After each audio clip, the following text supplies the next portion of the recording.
Kilimanjaro,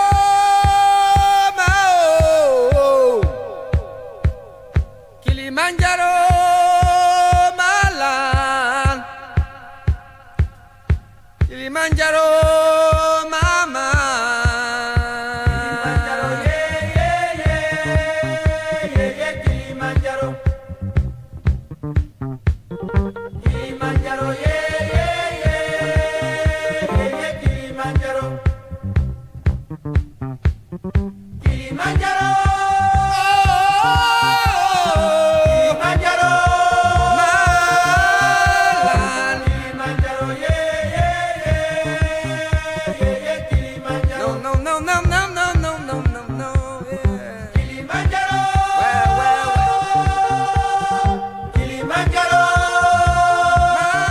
I don't even know where to start introducing myself. I'm Princess Mathilda Nkwo. It's just that most of the people that call me, probably they're younger, or people just got used to calling me mommy. So everybody now calls me Mommy Princess. I come from Upper Banyang, Akriba village, in Ntinto subdivision, in Manyu division.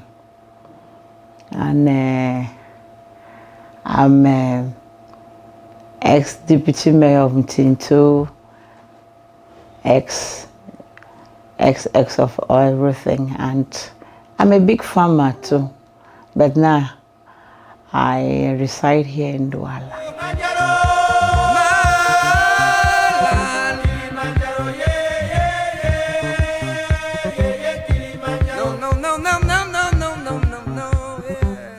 Oh yeah, I used to live in Nigeria. I lived in Nigeria for 15 years.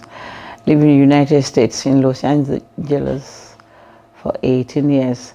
And a family friend called me sometime and told me that it's good I start investing back in Cameroon.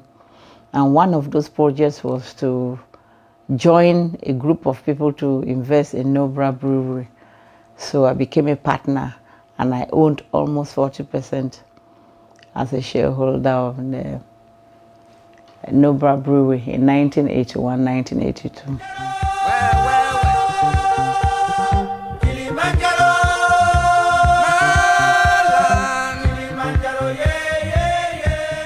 Nobra lasted up to, we lasted for almost 12 years, and then things went very wrong and it collapsed.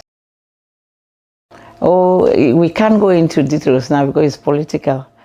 It's political, so it's not a thing that I should go in details on camera. But it collapsed. Things went very wrong and it collapsed.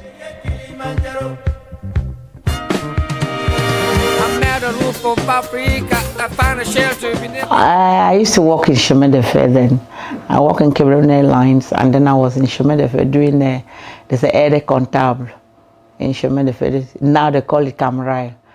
And when I was there, I used to model for Madame Ganteres.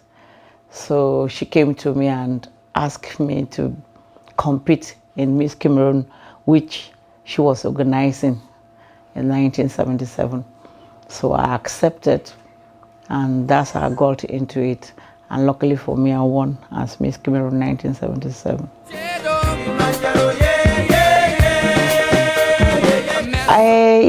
In our time, it was forbidden. Nobody's allowed to do that. They felt a woman is not supposed to go and start parading on a stage half naked. So most of us, we the pioneers who actually glamorized, beauty pageants, we had a lot of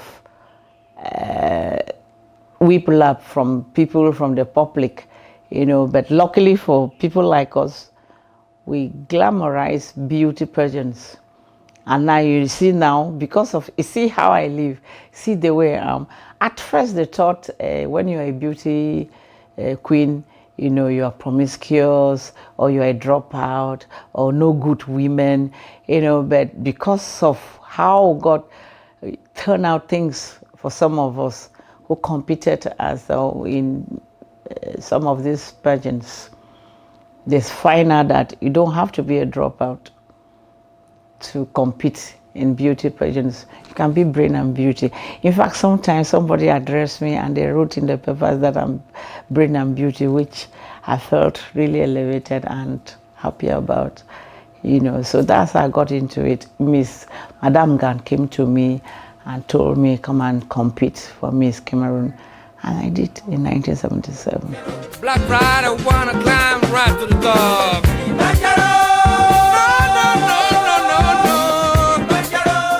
Oh, they prayed. My father, I'm a preacher's daughter.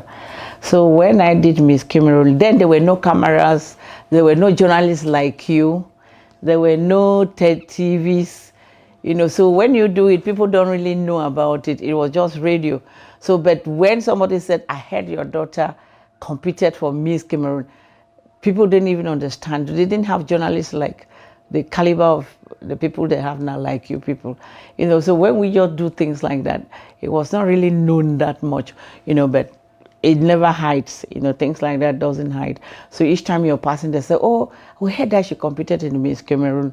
And then I would say, no, because there's nothing to show. I said, no, I did not compete in Miss Cameroon. So my father reacted to it and they took me in the church. They asked me to kneel down in front of the whole congregation, and the congregation prayed for me that I'm demonic. That is why I'm going to do Miss Cameroon. Oh no, it can't stop me. That did not stop me at all. I continued because I knew for some reason inside me, I did not go to sleep with people to make Miss Cameroon, which was what people thought, that if you have to go into things like that, that's what you do, which I didn't. So it didn't bother me, and I continued. But later on, people realized that I didn't, and now, now it's not glamorized. That is why you see a lot of people now, even parents escort their children now to do Miss Beauty Queen everywhere they are doing now, because now they saw my lifestyle, they saw what I've achieved, they see the way I live, they know that you don't have to be a promiscuous or be a wayward girl to compete for a beauty pageant. Madame Gan used to be one of those pronounced big mama, a tailor, elegance couture. She used to have it here in Bali here, and the husband used to be the Ports Authority manager here in Cameroon, Monsieur Ngan. She's Bassa, I'm Bayangi, but she is Bassa. But I don't know how it got to, but she encouraged me, and I became her model. I was modeling for her, model her dresses, which with time, I still have some few pieces of her dresses. In fact, one of the dresses I wore for Miss Cameroon, she sewed it. So I wore about 3-4 dresses during the pageant, and she sewed 2 of the clothes, the dresses that I wore then. So Madame Gan was a big haute couture. This is called haute couture in French, as you call it here in Cameroon. And she encouraged me to go into it. And she's my mentor, my mother, and she was just wonderful.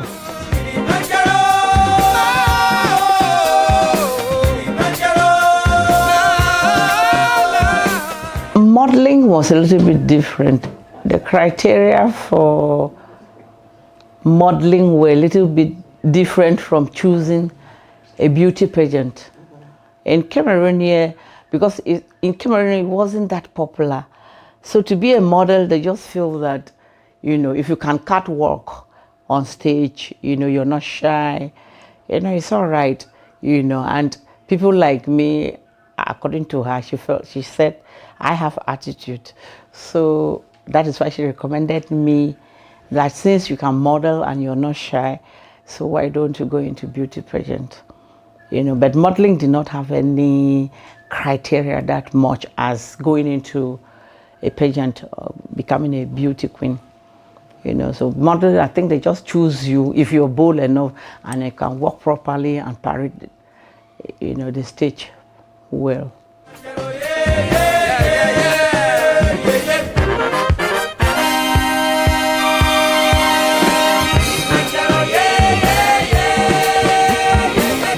When I left National High School, that's the school I schooled in Kumba. When I left National High School, the first thing is you're trying to do, you don't know if you want to continue going to school or to look for work. So the first thing they said, I have to go and, if you're pretty and they said you have a pretty face, the first work people recommend for you is to go and be air hostess. So we went to Cameroon Airlines to do air hostess. And when I got there, Madame Gan told us to model for the uniform for Cameroon Airlines. So we have to model for the Cameroon Airlines uniform. I said, okay, after modeling for their uniform, I now started looking for work. I said, okay, I need to look for a job because modeling is not something you do every day. So I started looking for work in Cameroon Airlines, which they gave me, and I worked there for 6 months. And then I went to Reggie Feckham. They were then 6 months, you don't start working as an air hostess. First of all, you go under training for 3 months. Then when they train you and they see that you're capable, then they will now assign you either as a hostess or for something. But then you will just be at the airport. We started just training and being at the airport. And then when I got a better job, they were paying me a little bit higher in Chemin Cameroon Railway. So I left. I went to Cameroon, Reggie Feckham, yes, in Douala here. Yeah, I wanted to, each time I want to do a business, I go and study it a little bit. I wanted to own a magazine, as people, I just have one now. I wanted to own a beauty magazine, but I didn't want to own a paper when I don't know nothing about it, about journalism or something. So I enrolled in NIJ. I did public relations and corporate management. So I went to NIJ and I studied public relations. I was a columnist for 3 years. I used to write, about beauty and criticisms. I can criticize, so I started criticizing your paper. I can criticize this paper until I will go through it, and I can, So I went into journalism because I wanted to own a newspaper, a magazine, a beauty magazine, and I studied, for how many? I think it was a year or so. It was a short course. It wasn't like I went to journalism school. So I studied that also. So it gave me knowledge a little bit of what to, but unfortunately I went to US and the program in Nigeria cancelled. NIJ is Nigerian Journalism, School of Institute of Journalism, but I have a diploma, in journalism school, which I'm happy. So that's why I feel I'm capable and able to know. Like you, I can assess, you have access like 80% of who you are. I can assess people, how she's consistent and very resistant. Her coming to me, she didn't give up. She doesn't know me, but she picked something. She's researchful, and there is hope in you people, in what people are doing. There is a lot of hope compared to the other journalists that I've met here in Cameroon. There are few of you that when you meet them, they are so professional, and it's coming, but some, I don't know, they're just laid back, or is the attitude here, or is how you study it here, I don't know. That's what I was asking her, did you study in Nigeria, did you study abroad, because you people are coming and following me, but that's what the journalists do. That's what the journalists do. You look for them, and to be candid, that is path to success for a good journalism.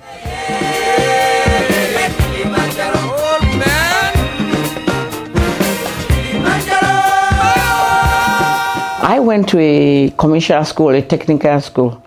So I had accounting background.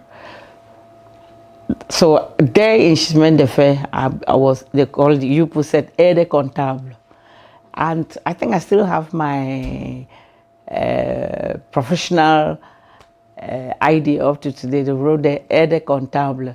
So with my background of my technical school, of schooling in a national high school, which was a commercial school, I was capable of having a job as an accountant, helping accountant or accountant assistant.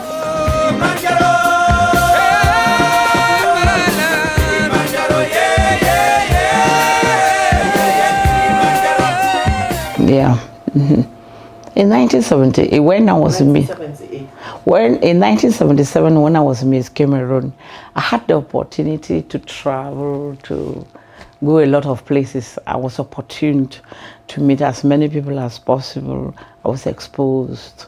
So when I was in Nigeria, they proposed to me that, why don't you come and compete for Miss Commonwealth, Miss Africa? Then I didn't even know the difference between Miss Commonwealth and Miss Africa. So I just felt, okay, after now I'm Miss Cameroon. After Miss Cameroon, I'll probably come and try. I wasn't even sure of what it was, or what it was all about. But I said, well, after Miss Cameroon, in fact, I don't know what I will be doing. So why not try? So after Miss Cameroon, I went to Nigeria in 1978, February, and then April, they took us in and started training us, to become Miss Commonwealth, which I went into. And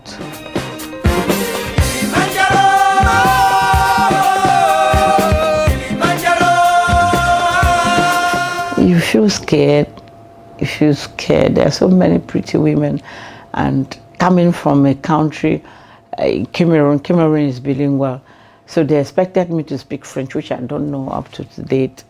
They expected me to speak French sometimes. So sometimes they will write French for me because they feel that everybody in Cameroon speaks French. So, and the girls, they were so pretty. You feel intimidated a little bit, but you're in it. You just do your thing, and that's what I did. As a Nigerian, Winning a big pageant, it makes me feel really grateful. Just make me feel so grateful to God. It makes me humbled. I started thinking, maybe probably it's those prayers that they prayed for me in the church that is making me win. I wasn't really thinking I was prettier than those girls. At the time, as I told you, Madame Gan told me that I can win anything because I have attitude, So when you have attitude, sometimes it works. It works on the other girls who are not opportune to be in my position. I was blessed to have a father who is prayerful. I come from a very religious background, and each time they pray for me, they say kneel down, the whole church will be praying. So sometimes it's a bit of luck, and blessing too from God, to win. Because those other girls are really pretty. They're very pretty, but it takes a little bit more than just prettiness to win some of these things.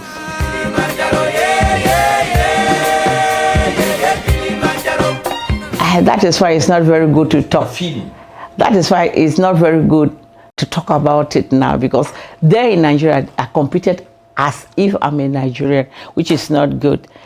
Up to now, there's a controversy that I'm a Nigerian. Why did I compete as a Nigerian in Commonwealth? But I told them my mother is a Nigerian, my father is a Cameroonian, so I can take any nationality, if I wanted, So that is why I competed. I competed because I'm half Cameroon, half Nigerian, so I can as well compete as a Nigerian, and I did, and it went through.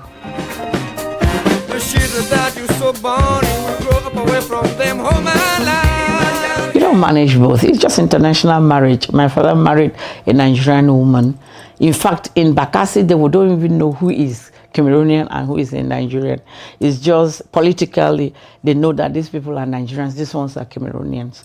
So it's difficult to really know when you live in, other part of the country. You don't really know exactly who is a Nigerian and who is a Cameroonian, But how people marry from different places, and you are a child, you can take any nationality.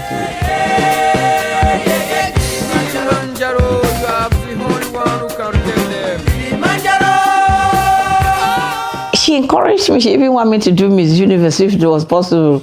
She told me, I told her, she said, you have attitude. You can win all these things. On stage, I'm not very shy.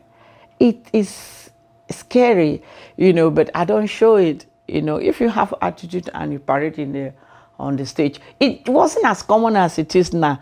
You people should remember that in our time, it was not very common for a girl to just go and wear a swimsuit and be walking like that. So some of us that were bold enough to stand right and do it. We were doing not because we are the prettiest. I don't think so. I'm pretty, thank God. But it wasn't really for pretty people. It was for bold people, I think. It was more of girls who are bold. Yes, because I found out that there are some girls that used to win these things. They were not really that pretty. There are really some pretty girls don't want to compete. They're shy, So going to compete, and Madame Gan, you have somebody like you who keep saying you can win anyone. So for her, if I wanted, I should have even gone for Miss Universe, Miss Everything I want, Miss World, if it is possible for her. But I told her, no, it's enough. It was...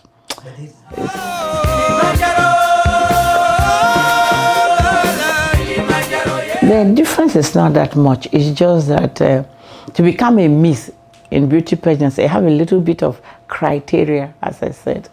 You have a criteria, you have to look in a certain way.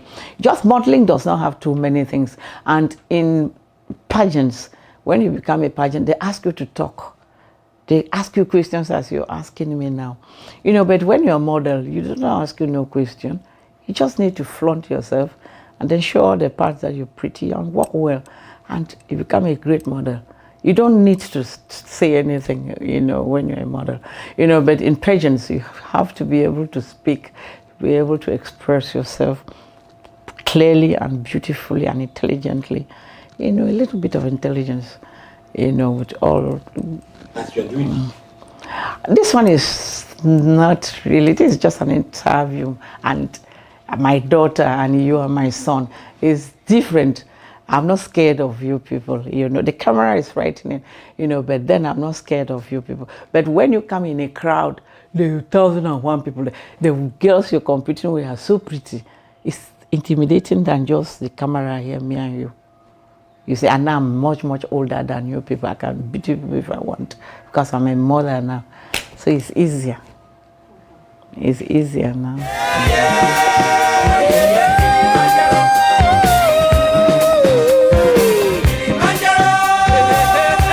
That's what they think. If people go there to compromise and say it's because they like, I don't think it's because it's a must. It's not, you don't have to, because when you go there, first of all, you don't even know the judges. You don't know who is going to be the judge. How do you compromise for it? And you're a beauty queen. If you're a beauty queen, and as Madame Gan told me, you have attitude, it doesn't matter, and you're smart enough to talk the way you talk, and you're brilliant. No matter how pretty you are and you're brilliant, that is a combo, that is a joint, a parcel, you're packaged properly. How will somebody who cannot talk win over you? It's difficult.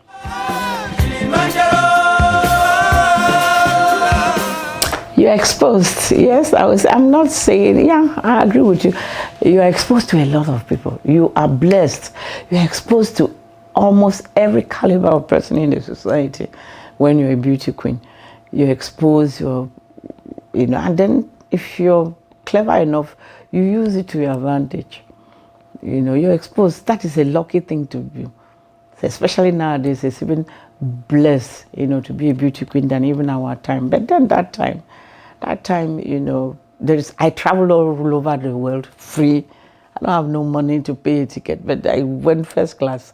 Is that not an opportunity for me to see the world? And I did. So it's an opportunity and a blessing to have that opportunity to travel and be exposed to important people in the world.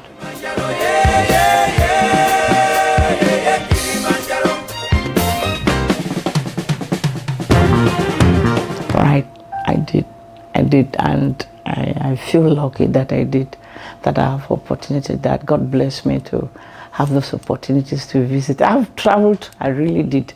I have traveled extensively in the world. I've been almost every major town of the world. I have. Big cities in the world, I think most of them I've visited.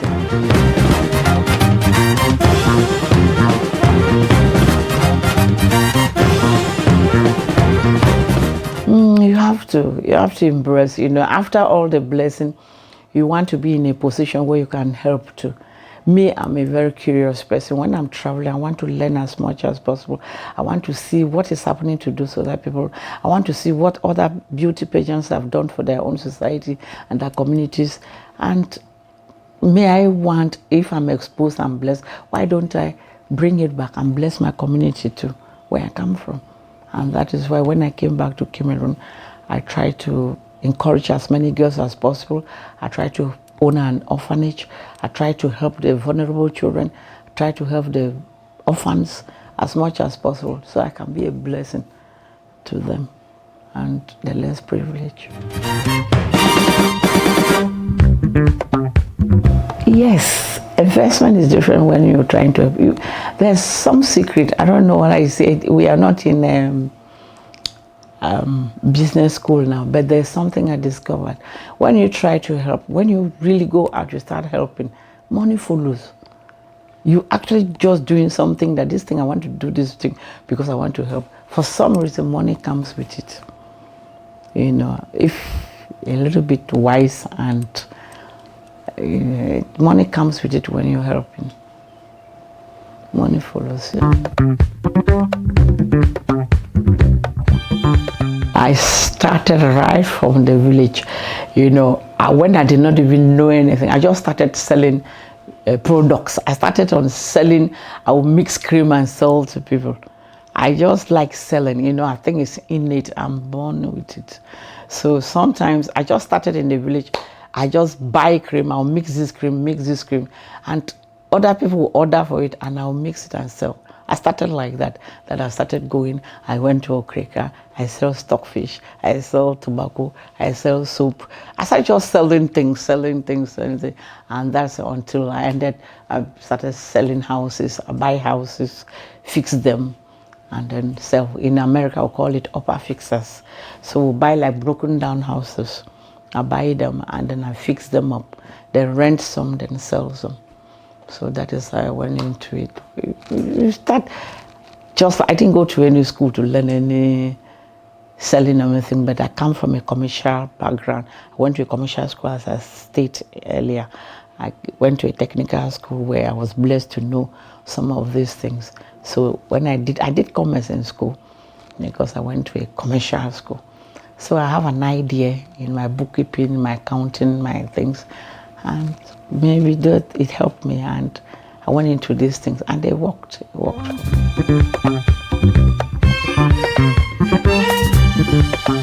Housing, I'm into real estate. It's just real estate. I went into three, I'm into beauty. I have a beauty shop, they call it Total Look. You know, everything. I barb hair, I barb men's hair, I fix, don't just say, I do everything. I do all the, then after, that was my first business. And then I went into housing. I'm into real estate. So I buy houses, I fix them, I take this, I fix it, broke it down, put it up and rent some and I sell some. In Cameroon, in 1982, yeah, they said I was the richest man. I wasn't even living in Cameroon, you know, but so when I came and they showed me this, they said, from the airport, they invited me to Yaoundé and they told me that, do you know you're the richest woman in Cameroon in 1982? I said, I don't know, how do you calculate somebody's wealth? How do you know? You know, so I don't know how the criteria they use, I don't know what it's based on, you know, but they told me in 1982 I was the richest woman in Cameroon.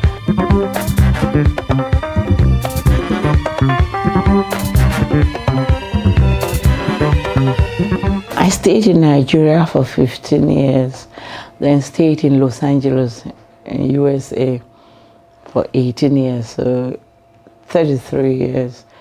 And I came back in 2011. In 2012, I competed as a mayor and I was elected the deputy mayor of Tinto. Women don't normally tell their ages, you know, on camera, you know, but when you should be conscious and be truthful to yourself. I felt it was time to retire and come back to my country. And it's very worrisome, when people keep asking you, which is your country of origin? Which is your country of origin? When they keep asking like that, you start feeling, why can't I go back to Cameroon and actually say, this is my own country? So I felt I should come back to Cameroon and then come and settle down and finish my old age in my own home motherland, which that was in 2011 when I came back.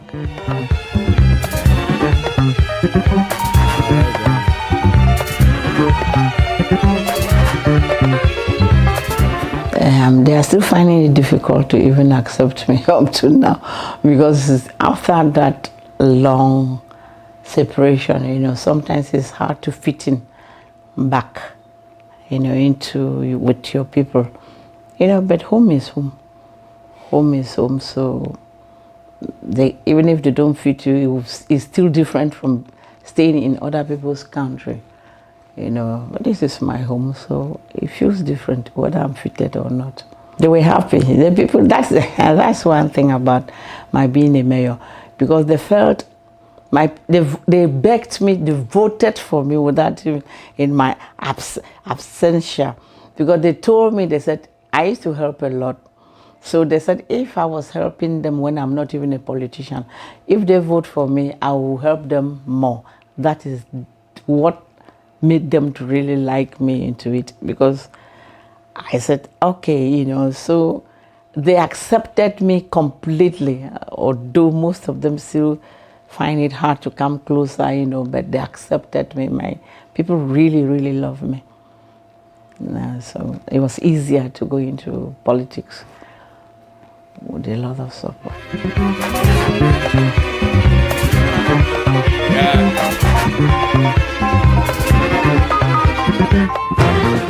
I'm all of the above, because I practice the three. You can be all. You can be a politician, you be a participant of the society, and then you are a humanitarian. I'm a philanthropist. I'm a philanthropist before I became a politician. I help. I was born to help. So, and you can practice all and be very good in all of it, which I think I am.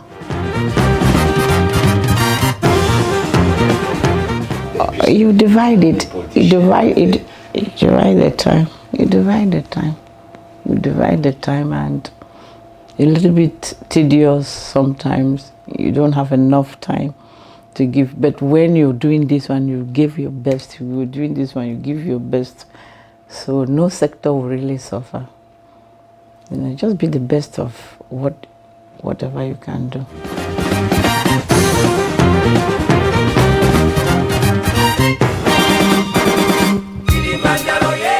Unfortunately, we did only 3 years, and then we have a civil crisis, which did not allow some of us to actually do what we were meant to do.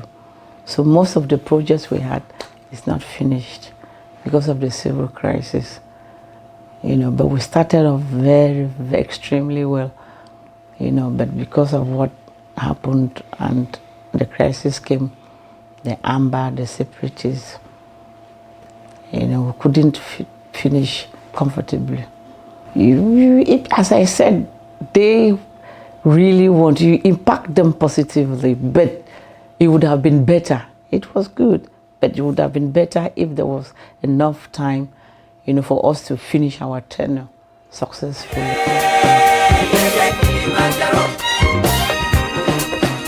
Oh, yeah. I'm a big farmer. Like, if you go now, I have divided the women. We had farming, we have, like those children that don't want schooling, put them in vocational classes. We started opening us, so that the children were not just there. Then the women, I made sure the women learn to own land. In our culture, they say women don't own land. So I have a lot of land. So I was encouraging the women to own land too, that they should not just stay and wait for a man to give them. They can own land, own cocoa. I own cocoa farm, I own cassava farm, I own plantain farm. So I was giving them a model so that they can follow too, which we started. And most of the women I'm in fact, I'm the first tomato farmer in Manu. And most of those women started farming tomatoes. But unfortunately, when the crisis came, they stopped.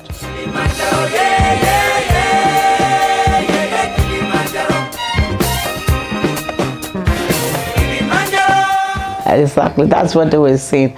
When I started tomato, I can cultivate tomato even in a desert because of technology. You can grow anything, anywhere, anytime because of the technology. When I started doing tomatoes, they said, and when they came, people came and saw what I was doing and producing. Somebody actually said, if I did not come to touch the tomatoes, I wouldn't believe that tomato can grow here in Manfe, in Manu division. So I did. I succeeded as a farmer, a tomato farmer, and in a commercial quantity too. Because I was giving 33% of the tomato farming to the orphanage for charity, and then the other percentage I re-involved again into the business. But unfortunately, it's all stopped.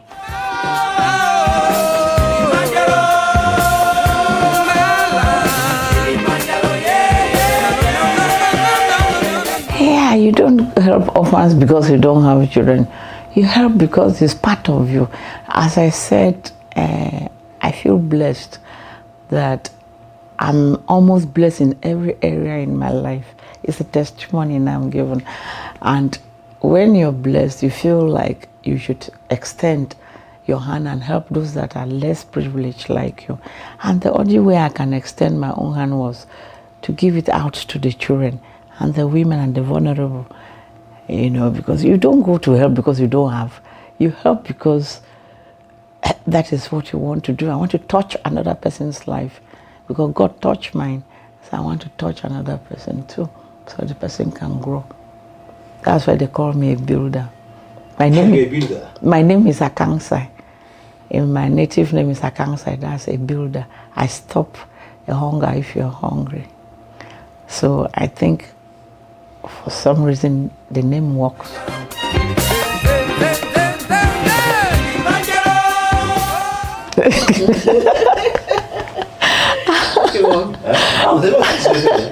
I like dancing, I like swimming, I like dancing, I like swimming, I like dance, but now I don't dance in the nightclub, I dance in the church. When I go to church, I dance everything. I've been in the choir my entire life, except now at my old age, I'm not into any choir now, but anywhere I get into my life, I'm always in the choir.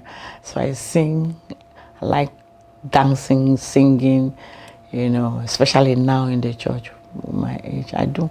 And swimming, I'm meeting people.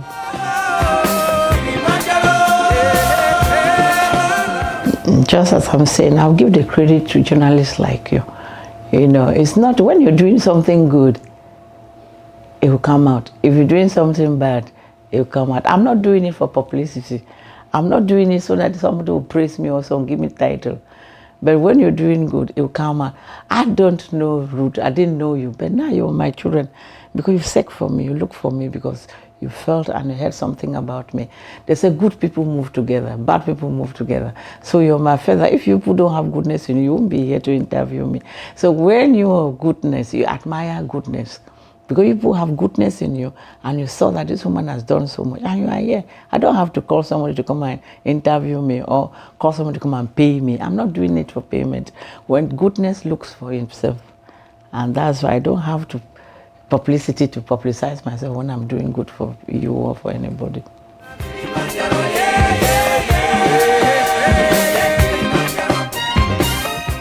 I hold that a lot. That the first thing is you feel lucky. You feel lucky that I'm really lucky to have had the opportunity to be a beauty queen and to be called or crowned a beauty queen. So there are a lot of memorable things you meet when you're exposed to it. And I'm grateful about it. A lot. I don't have to say, you meet rich people, you meet and they dash you a lot of things. You get almost everything free. Those are the memorable things. You sleep in the best hotels in the world. You travel first class anywhere you're going. I mean, it's so memorable. On my own, I go me economy. I cannot afford that, except if I want to, but it's not necessary. But that time you go free. Those are very memorable. To fly in those and stay in wonderful hotels in the world. It's so memorable. We meet good people. We meet really good people. My favorite meal, fufu and iru. I'm a Bayangi woman, so I like fufu. I eat it as breakfast, I eat it as lunch, I eat it as dinner. That's what I eat. I have 5 biological, 18 foster kids, and 5 biological kids. I have 3 girls, 2 boys. One is might, but the others are business-wise. As you said, I have different personalities.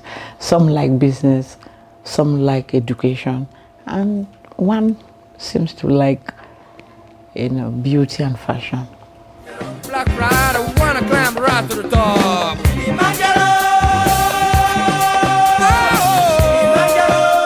I feel unfortunate. I feel very sad. I feel very disturbed.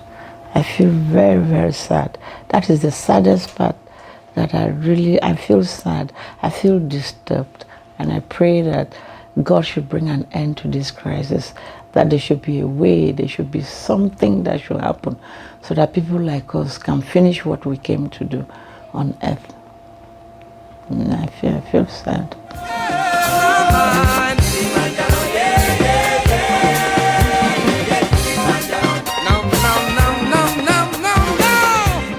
Yeah, and then your question comes in 3 parts. First of all, to start as a philanthropist. Philanthropist, some people is born in them. So in America, people do it because they want to run away from taxes. In Africa, I don't know the reason, but it's inborn. Everybody has his or her reason why they do good. Why do you do good? To be a philanthropist, I feel happy when I see that I help somebody.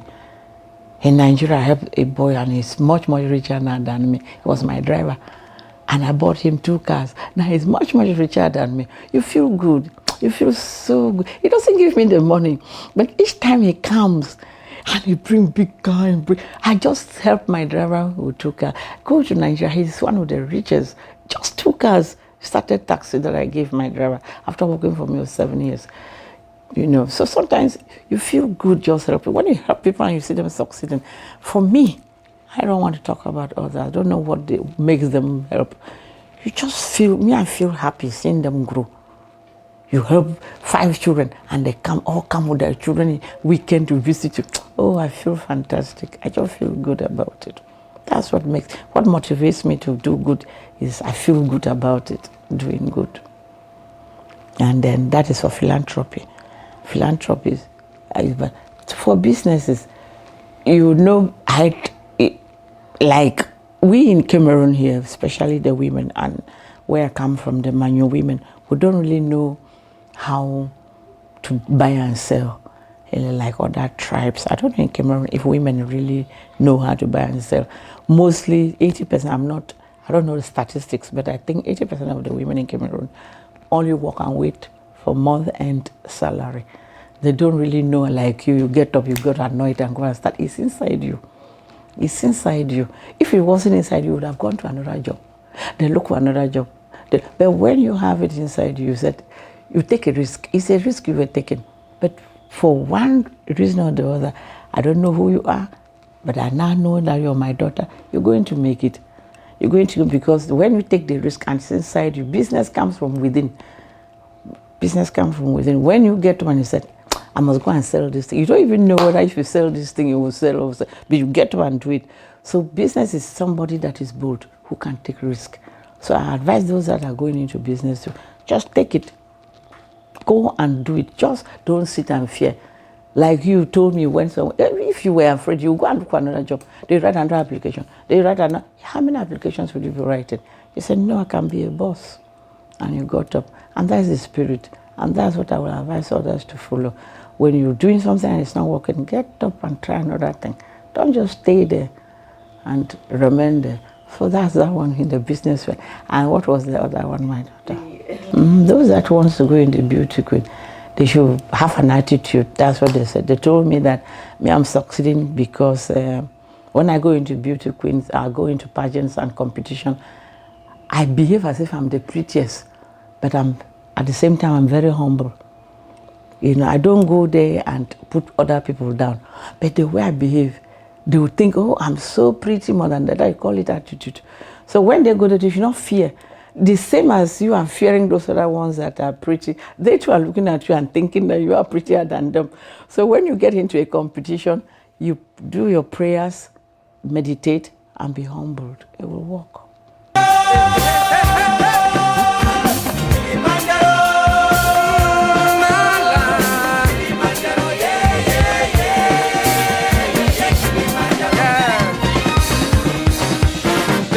That you so born and who grew up away from there, oh man.